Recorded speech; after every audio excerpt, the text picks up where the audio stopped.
네, 여러분 안녕하십니까? 저는 현대미술에 관한 이야기를 또 많은 분들과 또 인문학과 관련해서 들려드리는 김태진이라고 합니다. 오늘은 제가 예술가처럼 살아야 되는 시대라는 이야기를 좀 들려드리고 싶어요. 여러분 그 예술가처럼 살아야 한다 그러면은 나보고 지금부터 미술을 배우라는 얘기냐 라고 이렇게 생각하실 수 있겠는데 그런 얘기는 아니고요. 그러니까 예술가로 산다는 것과는 좀 다른 개념입니다. 예술가처럼 살아야 한다. 이제 그런 얘기죠. 여러분 그 예술가가 된다는 것은 사실은 단계는 있어요. 사실은 이제 예술이 뭔지는 알아야 되겠죠. 그래서 현대미술하고 좀 친해지셔야 돼요. 그래서 일단은 미술 애호가가 되시면 좋아요. 그래서 정말 많은 예술가들의 작품을 좀 만나보고 그러시는 것도 괜찮겠고 그 다음에는 미술에 대해서 그냥 감상자, 애호가의 수준을 넘어서서 미술에 대해서는 좀 탐구를 좀 해보셔야 돼요. 그래서 미술의 좀 맥 같은 것들을 좀 짚으셔야 돼요. 지금의 미술은 왜 이렇게 되었을까? 그 다음에 지금 미술을 구성하고 있는 갈래들은 무엇이 있고 이런 것들을 좀 이해하셔야 돼요. 근데 그 정도 선으로 머물러서는 사실 예술가처럼 살아간다고 할 수 없겠죠. 예술가처럼 살아간다라고 하는 것을 한마디로 간단하게 말씀드리면은 나 스스로의 삶을 창조할 수 있어야 된다는 거예요. 내 삶을 창조할 수 있어야 된다. 이때 창조할 수 있어야 된다는 말은 뭐냐면은 내 자신의 내면에서 뭔가 재능이나 잠재력 같은 것을 찾아내서 그것이 시대와 맞는 그 무엇인가 가치 있는 것으로 연결하는 작업이죠. 내 삶을 창조하는 것이어야 한다라고 할 때 그때 이제 제가 예술가처럼 살아가야 된다라는 말씀을 드린 거예요. 여러분 그 지금 시대를 결정지은 한 사람을 꼽아보라라고 할 때 저는 스티브 잡스를 꼽을 수 있을 것 같아요. 여러분 그 스티브 잡스라고 하는 사람을 뭐라고 정의할 수 있을까라고 할 때 스티브 잡스 직업이 뭐지? 하게 되면은 그야 뭐 IT 경영자잖아요 라든가 아니면 아이폰을 만든 개발자 아닌가요? 라든가 그렇게 생각하시는 분들 계시겠죠. 근데 스티브 잡스라는 사람의 직업은 과거 산업화 시대의 우리의 구분으로는 정의되지 않는 무엇인가가 있어요. 무엇이냐? 스티브 잡스라는 사람은 다른 기업들과 경쟁한 사람이 아니에요. 그 사람은 다른 기업보다 더 나은 기술, 뭐 더 좋은 퍼포먼스 그런 걸 경쟁한 사람이 아니라 새로운 세계를 창조한 사람이에요. 뭐냐면 애플이라고 하는 어떤 그런 회사를 중심으로 강력한 OS라는 걸 개발해가지고 소프트웨어죠. 그것을 중심으로 돌아가고 있는 생태계를 만든 사람이에요. 그래서 아이폰이나 아이패드나 뭐 그런 노트북이라든가 이런 것들 모두가 그 생태계에 접속하기 위한 하나의 단말기들이 되는 거죠. 그러면서 앱스토어라고 하는 그런 아주 강력한 어떤 그 시장을 통해서 많은 사람들이 거기에 참여하고 거기에서 또 많은 것들을 또 얻어가는 그런 하나의 생태계를 만든 거죠. 이것이 세상에 없던 거죠. 그래서 전혀 다른 방식의 그래서 다른 기업들과는 비교할 수 없는 어마어마한 또 이익을 창출하고 있는 사람이기도 하죠. 여러분 이럴 때 스티브 잡스를 단순히 어떤 경영자라든가 어떤 개발자라고 부르면 안 될 것 같아요. 스티브 잡스라는 사람은 무엇이었냐라고 할 때 이 사람은 창조자예요. 말하자면 예술가가 사실 시대와 호흡하면서 다른 그 누구도 생각해내지 못한 무엇인가를 창조해내는 그 작업을 해낸 거예요. 이때 스티브 잡스라는 사람의 삶에서 가장 중요한 개념이 뭐냐면 프로젝트라는 개념이에요. 자기 삶에서 프로젝트 단위로 자신의 창조력을 쏟아내요. 그래서 그 사람의 그 프로젝트의 결실은 항상 그 사람의 프레젠테이션으로 딱 완성되죠.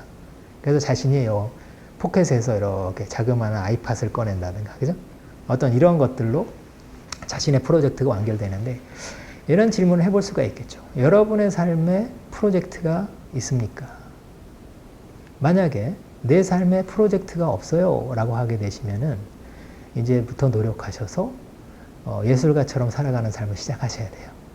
근데 만약에 내 삶에 그 남에게 지시받은 프로젝트가 아니라 내 삶에 프로젝트가 있습니다 라고 하시면 이미 예술가처럼 살아가는 삶에 진입하신 거예요. 그런 차원으로 우리가 예술가처럼 살아간다는 것을 이해하시면 될 것 같고요. 여러분 하나의 비유로 말씀드리고 싶은데 지금 우리가 살아가는 세상에는 홈이라는 게 있어요. 뭐냐? 여러분 우리가 살아가는 이 넓은 세상에 이 대지 위에 사실 홈이라는 게 파져 있는데 홈이라고 하는 것은 많은 사람들이 몰려가면은 거기에 이제 이렇게 오목하게 파이면서 홈이 생겨요.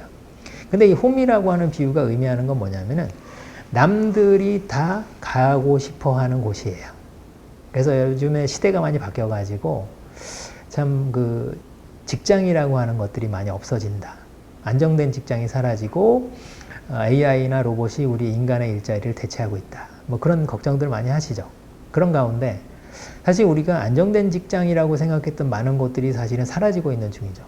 그래서 우리의 시대를 뭐라고 정의할 수 있냐면은 홈들이 무너지고 있는 시대다라고 우리가 정의해 볼 수 있어요.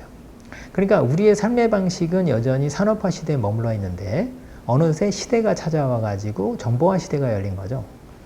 그래서 우리는 열심히 일할 준비가 돼 있어요. 학교에서 그렇게 가르쳐 줬고.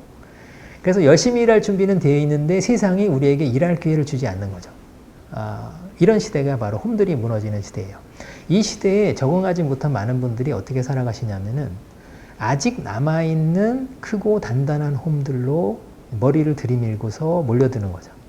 그래서 치열한 경쟁이 벌어지고 있는 거고요. 그런데 여러분 생각해 보세요. 시대가 바뀌었는데 지금 그나마 남아있는 그런 튼튼하고 안정된 홈들도 계속 이어질까? 저는 이제 많은 홈들이 막다른 골목이 이미 보인다라고 생각해요. 그 다음에 얼마 안 있어 그 홈들이 무너질지도 몰라요. 여러분 이럴 때 홈에서 나와 보셔야 돼요. 홈에서 나오면 무엇이 있을까요? 우리는 홈에서 살아가는 것이 너무나 당연하고 홈 바깥의 삶을 사실은 구체적으로 상상해 본 적이 별로 없는데 홈에서 나오는 순간 여러분은 무엇과 마주하시게 되냐면 드넓은 대지와 마주하시게 돼 있어요. 그 드넓은 대지는 정보화 시대라고 하는 그런 세상이 이렇게 펼쳐져 있는 가운데 펼쳐져 있는 거죠. 여러분 제가 마르셀 듀샹이라는 사람의 이야기를 정말 좋아하는데요. 마르셀 듀샹은 이런 얘기를 했어요. 하나의 작품이 탄생할 때 착상과 제작이라는 과정을 거쳐서 작품이 탄생하는데 그 중에 이제 마르셀 듀샹은 착상이 중요하다라고 강조했어요. 그러면서 예술가의 손으로 만들어지는 제작 과정은 필요하지 않을지도 모른다라고 얘기했죠. 여러분 이게 상당히 도발적인 얘기인데 근데 마르셀 듀샹이라는 사람이 착상을 강조함으로써 어떤 결과가 나왔냐면은 이제 예술가들의 상상력이 무한 자유를 얻게 된 거예요. 그래서 예술가는 이제 온 우주 끝까지 상상할 수 있게 되고 만약에 그것을 자기가 만들 수 없으면은 다른 사람의 도움을 얻어서라도 만들면 되는 거죠. 여러분 그래서 지금의 미술이 있기 위한 정말 중요한 통찰이 마르셀 듀샹의 그런 통찰인데 그것을 지금의 세상에 접목해 볼 수 있을 것 같아요. 말하자면 마르셀 듀샹이 우리에게 가르쳐주고 있는 것은 무엇인가 라고 했을 때 여러분 사실 직업을 정의해 보도록 하죠. 여러분 직업이라고 하는 것은 어떤 식으로 우리가 보수를 받게 되냐면은 시간당 노동으로 보수를 받게 돼 있어요. 그래서 그 사람의 월급이 얼마야? 라고 할 때는 시간당 임금이 얼마냐로 따라서 정해지는 거죠. 그래서 나라에서는 최저임금이라고 하는 걸 규정할 때에도 그 사람이 얼마를 받는 것이 최저다라고 할 때도 시간당 얼마라고 계산하죠. 여러분 그래서 노동이라고 하는 것의 성격은 이렇게 시간당 얼마 이렇게 정해지는 건데요. 우리가 그동안은 당연히 노동이라는 걸 중심으로 직업을 정의했어요. 그런데 여러분 직업이라고 하는 영역을 안을 들여다보시면은 노동이라는 것 외에도 생각을 해야 되는 부분이 있다는 걸 알 수 있어요. 자기 스스로 재량을 가지고 해야 되는 그런 부분이 분명히 있어요. 그게 기획이라는 영역이에요. 그래서 어떤 직업이든 기획이 있고 노동이 있은 다음에 직업이 되는 거예요. 그렇다면 우리가 그 구분을 한번 다르게 바꿔볼게요. 즉 뭐냐? 노동이라고 하는 것을 중요하지 않게 생각하고 이제 기획이라는 걸 중요하게 생각하면 어떨까? 그런 얘기죠. 그래서 앞으로 직업이라고 하는 것을 노동이 아닌 기획으로 정의하면 어떨까? 그렇게 되는 거죠. 여러분 이것은 우리가 한번 해보면 어떨까 정도가 아니라 꼭 해야 되는 것이 됐어요. 왜 그럴까요? 여러분 앞으로 노동이 사라집니다. 왜요? AI와 로봇가 우리의 노동을 다 가져갑니다.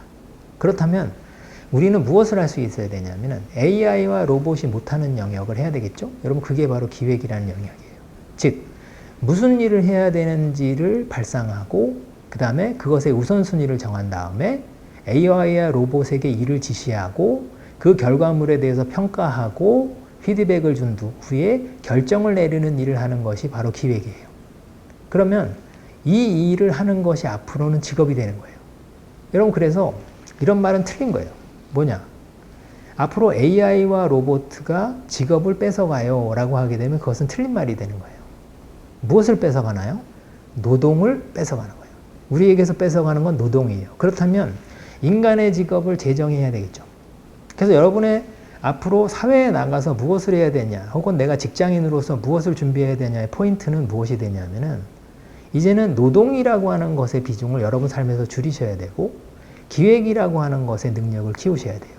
그래서 탁월한 기획자가 되셔서 AI와 로봇을 부릴 수 있는 정도의 능력을 가지셔야 돼요. 여러분 그게 바로 직업이고 그것에 도달하신 분들은 어마어마한 보수와 대우를 받으면서 정보화 시대에서 성공적으로 살아가시게 되는 거예요.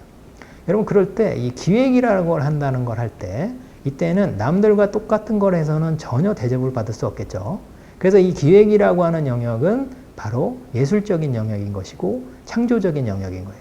그래서 앞으로 우리가 왜 미술을 배워야 하는 문제부터 우리가 왜 예술가처럼 살아가야 하느냐 하는 것이 바로 여기에 답이 있는 거예요. 앞으로의 세상은 노동이 배제되고 기획을 하는 사람들이 앞으로 대접받고 살아가는 세상이 된다. 그런 얘기죠. 그래서 저는 앞으로의 세상을 이렇게 정의해보고 싶어요. 여러분 우리가 호모 사피엔스라는 말도 있듯이 호모 파베르, 도구적 인간, 호모 루덴스, 놀이하는 인간 이런 말 아시죠? 정보화 시대로 진입하게 되면서 인간의 개념이 바뀌었다라고 저는 생각하는데 20세기까지 인간의 개념을 호모 라보란스라고 하고 싶어요. 라보란스는 레이버, 노동이에요. 노동하는 인간이에요. 20세기까지 인간을 우리가 호모 라보란스라고 한다 그러면 21세기의 인간은 호모 크레안스예요. 크레안스는 뭐냐? 창조하는 인간이에요. 그러니까 예술 작품을 만들어내는 인간이에요. 그래서 정보화 시대는 우리에게 무엇을 요구하냐면은 인간의 개념을 새롭게 정의할 것을 요구하고 있어요. 어디서부터 어디로요? 호모 라보란스에서 호모 크레안스로.